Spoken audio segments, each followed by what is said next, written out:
Hello everyone and welcome back. In today's video we'll be analyzing a game I have recently played on Lichess. Again, this opponent rated 1300. The game was played with a blitz time control, which means that the time we each had was 3 minutes with 2 seconds of increment for each move. So the game starts with knight to f3, a common move to guard the center. Then we get the following developing moves, having a transition to what is known as a classical d4 opening. Okay. The next moves in the board are quite common and do not need any explanation. Then we get this imprecision. Here it would have been better for white. For black to develop a vision, and we have another imprecision that lost a tempo we had for capturing this weak pawn on the c4 square. Next up we have some pretty normal development with another loss of a tempo for capturing the same pawn for white, which I mistakenly played, which is a stupid move, because why would you push your bishop in a Catalan type of position here after, let's say, some move from black? You end up with this kind of position, which is typical in an open Catalan. The thing is, usually on an open Catalan you would not have any pawn here on the e5 square, but you would have something that resembles more a position like, let's say, black plays usual developing moves. You would end up in a position that looks somewhat like this, which is very usual for Catalan players. Actually, the taking of this pawn here happens quite later in the game and not in the first 3 moves of the game. But the position always ends up in this kind of setup.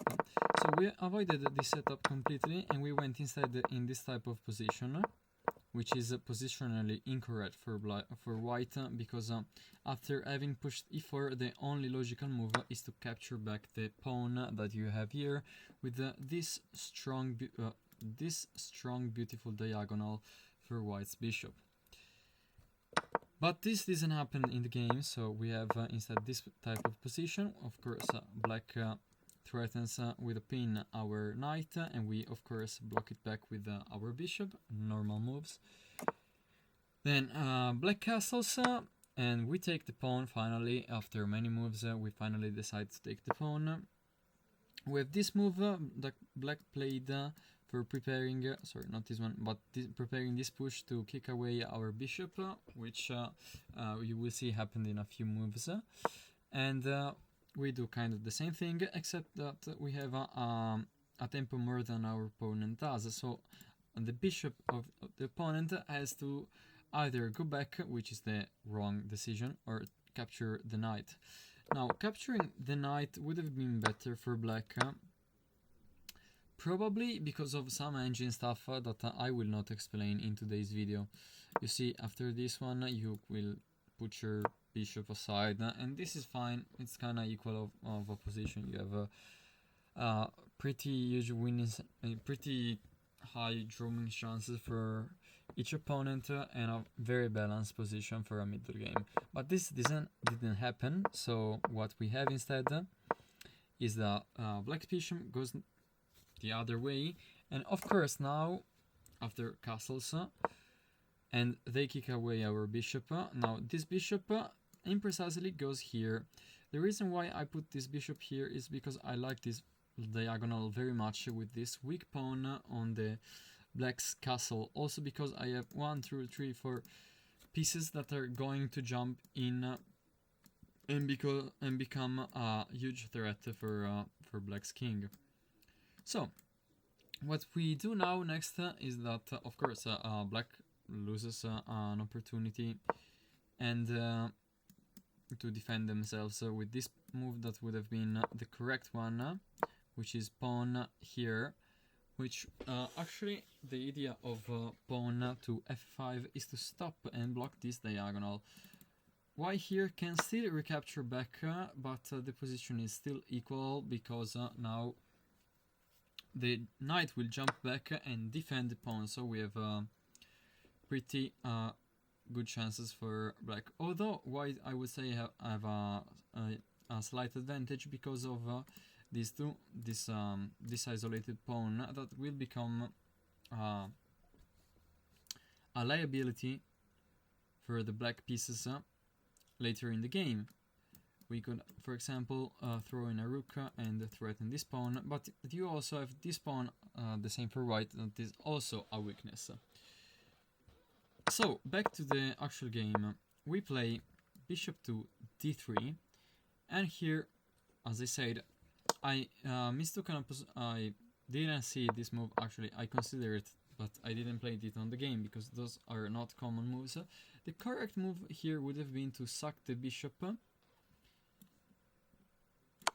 and this is called actually a Greek gift. So what you do here is you give the bishop, you sacrifice the bishop, so you can jump in with the knight and the queen to make a big threat for the opponent. For example, let's say that they, instead of doing the correct move, they run back with their king, okay? So, of course, here running in this point of the board would be a problem, because after this move, you have actually mating 1, because the king has to go back, and we mating on the next turn. So, if it goes on the other way, we still get in with the queen, and now, let's say that they don't see this queen sack for kinda holding on onto the position, although black is completely lost here.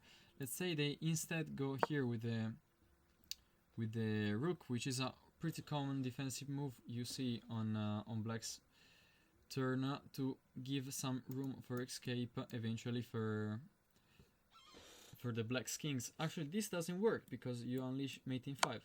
You actually see here, here, here, here, here, here, here, here, and you have checkmate. So this ends the game.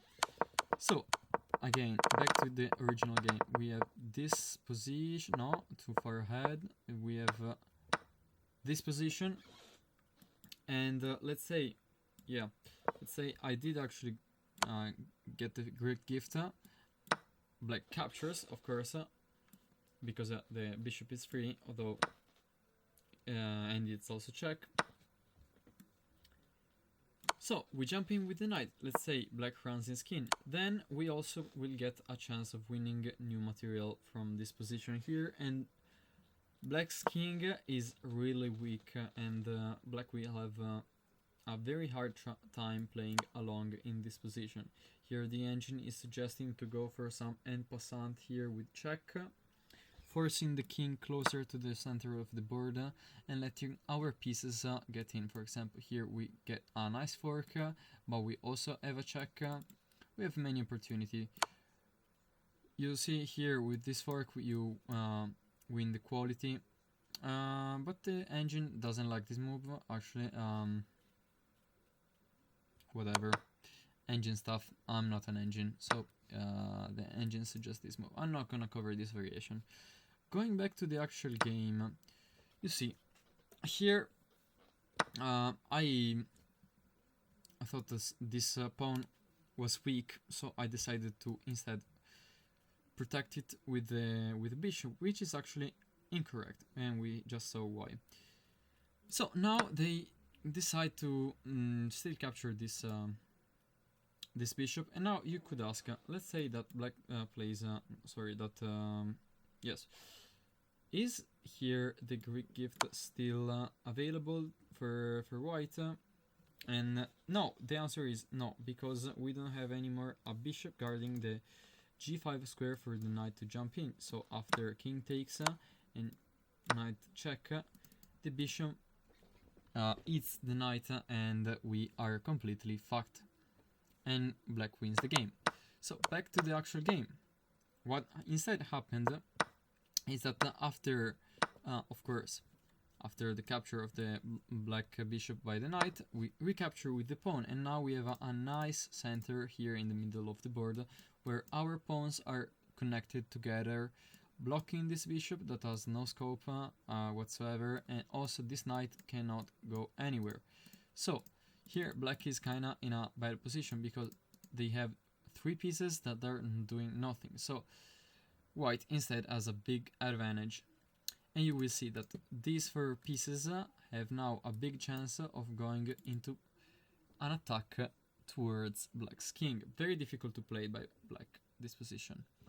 So we get a developing move that puts the bishop in a nice diagonal that could open if this knight were in any other square than this one, but it will be moving soon.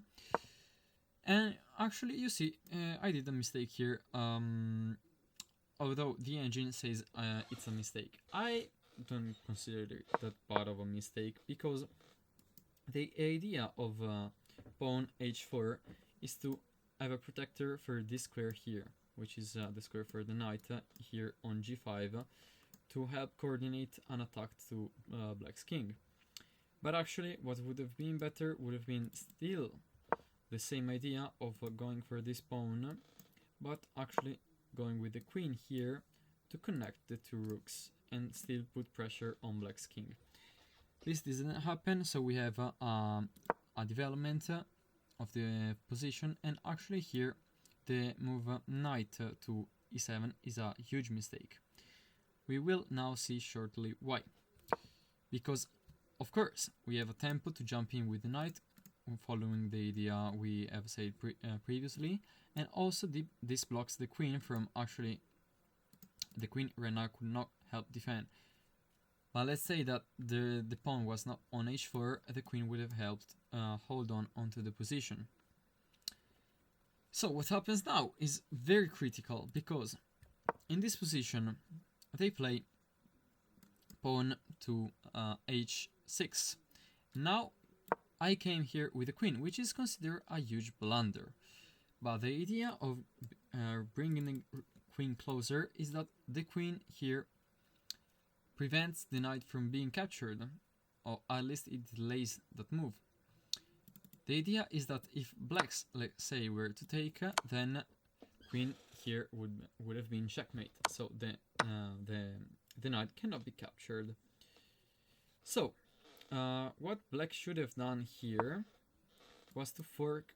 Actually, it's not a fork until now, but was to put the knight on this square on f5, because the knight here does a nice job of a tactic called interference, where he closes off the white's bishop diagonal, and also now black could think of taking this knight here, because there is not anymore a checkmate threat on h7. And after this one also you are threatening to take here, forking both the rook and the queen. But it would be actually a bad move, the engine said why, I don't know why, but whatever, let's go forwards. So here black, as I said, played this move, which is a big mistake, because after this move the game is basically over, because now what we want to do is to give a checkmate on either of those 2 squares.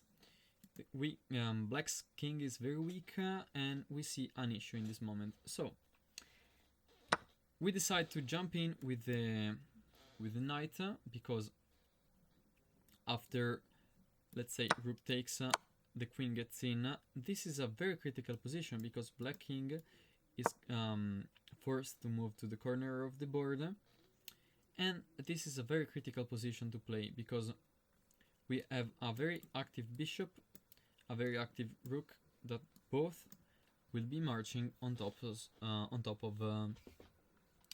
on the black kings, and also these central pawns are very effective to stopping black pieces, and also we are threatening to take here on e6 and make a passed pawn that will be a huge problem for black later in the game. In this position, though, the idea for that I thought was winning for me was to remove this knight here, because what I wanted to do was to jump here with the rook. The idea of putting a rook here is that in this position you cannot take the rook with the pawn, because let's say after take there is straight up checkmate. And also the other problem is that let's say black does nothing in this position. After rook takes, black is only forced to take back the rook with the pawn, and here checkmate is forced. But right now this combination is not available for white, because this square is protected by the knight. So what we do instead is we capture the knight, of course after black's king's moves. We capture the knight with the knight, and right now this combination becomes available. And as we see, we have this recapture with the bishop, which is considered as a mistake. And here, let's say that we had this recapture. Now, also I didn't cover a thing that I'll say in a second. Now, this combination should be still available in theory, shouldn't it? Yes, it's considered a brilliant move, also in this position. So either way, black takes the knight. This rook move is a brilliant one, because it unlocks a checkmate pattern soon to the black's king. Now, what happened in the game is that they took with the bishop, which is practically irrelevant to the following of the game.